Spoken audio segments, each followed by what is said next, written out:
तर हा सोहळा दिनांक 26 तारखेपासून प्रारंभ झालेला आहे। या सोहळ्याला नवपर्व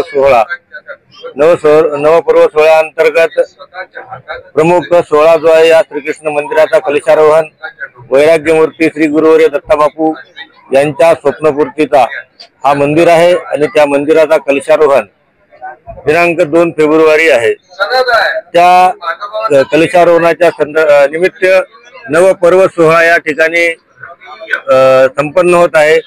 त्यामध्ये श्रीमद भागवत कथा या भागवत कथेला दिनांक 26 जानेवारी पासून प्रारंभ झालेला आहे।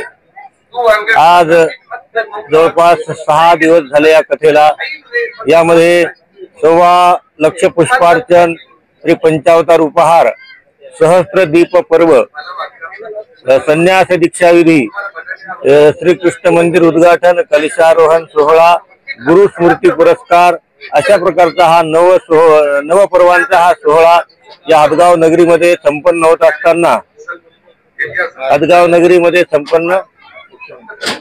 असताना या सोहळ्याचं निमंत्रण आम्ही महाराष्ट्राचे लाडके मुख्यमंत्री माननीय श्री देवेंद्र भाऊ फडणवीस यांना आम्ही आमंत्रण देण्यासाठी गेलो होतो। त्यांनी आमच्या निमंत्रणाचा स्वीकार करून या विनंतीला मान दिलेला आहे। समग्र आमचे सहकारी या ठिकाणी आदरणीय भागवताचार्य संदीपराज शास्त्री असतील, कीर्तनकान रमेश राज्य शास्त्री असतील, पार्थशास्त्री असतील, अर्जुनराज नांदेडकर, ही सर्व मंडळी आम्ही त्या ठिकाणी आदरणीय मुख्यमंत्री साहेबांना निमंत्रण देण्यासाठी गेलो होतो। या सोहळ्यासाठी माहूर पीठाधीश कैश्वराचार्य श्री माहूरकर बाबा हे आमच्या समवेत साहेबांना आमंत्रण देण्यासाठी गेले होते। तेही कार्यक्रमाचे आयोजक आहेत आणि सर्वात महत्वाची बाजू म्हणजे साहेबांचे निकटवर्तीय, ज्यांना समजल्या जातं असे बापूंचे सतशिष्य आणि आमच्या शिष्य परिवारातील सन्माननीय सद्भक्त श्री अविनाशजी ठाकरे यांच्या माध्यमातून आम्ही आमंत्रण देण्यासाठी गेलो होतो। आणि साहेबांनी त्याच दिवशी सांगितलं 2 फेब्रुवारीला कुठलीही तारीख घेऊ नका, आणि त्याच दिवशी तारीख निश्चित झाली होती। परत प्रोटोकॉल नुसार साहेबांनी सांगितलं होतं मी परत तुम्हाला बोलेल, आणि त्यानंतर साहेबांशी आमच्या 3 भेटी झाल्यात। भेटी दरम्यान मुंबई या ठिकाणी भेटल्यानंतर साहेबांनी 2 तारीख आपली निश्चित आम्ही आमच्या डायरीला नोंद केलेली आहे। आपल्याला काळजी नसावी म्हणून परवाच्या रात्री आम्हाला परत बोलावून आमची पुन्हा एकदा शहानिशा करून सोहळ्याची तयारी बघून या ठिकाणी साहेबांनी होकार दिलेला आहे। या सोहळ्यासाठी असंख्य हात झटत आहेत। त्यामध्ये पाणी समिती असेल, नियोजन समिती असेल, सर्व गावकरी मंडळी व पंचक्रोशीतील मंडळी यांनी हा सोहळा स्वतःचा सोहळा म्हणून आपल्या खांद्यावरती हा सोहळा घेतलेला आहे।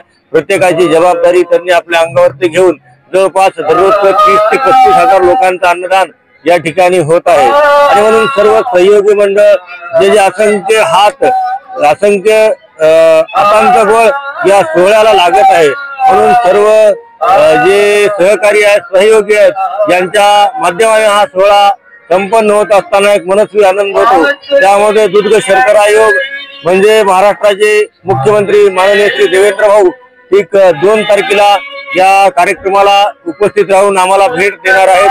त्यांचा नियोजित दौरा हा काल कळालेला आहे, म्हणून श्रीकृष्ण मंदिरात उखळामाईचं दर्शन घेऊन या नियोजित स्थळी कार्यक्रमाला ते उपस्थित राहणार आहेत। त्यामध्ये साहेबांच्या हस्ते 2 पुरस्कार सुद्धा आम्ही वितरित करणार आहोत। अशा प्रकारचा हा सोहळा, या सोहळ्याचा सर्व भाविकांनी लाभ घ्यावा असं आवाहन मी सर्व भक्त मंडळीला, बापूच्या परिवाराला या ठिकाणी करतो। एका गोष्टीचं दुःख आहे, एका बाजूने आनंद आहे, म्हणून या सोहळ्यासाठी सर्वांनी उपस्थित राहावं। या सोहळ्यासाठी मध्य प्रदेश, राजस्थान, कोकणात, यूपी, तेलंगणा, कर्नाटका, पंजाब, हरियाणा या सर्व जवळपास गुजरात, भारतातील सर्व राज्यातील भक्त मंडळी, माझ्यावर प्रेम करणारी, माझ्या श्री चक्रधरावर प्रेम करणारी मंडळी, माझ्या देवावर प्रेम करणारी मंडळी या ठिकाणी उपस्थित होत आहे।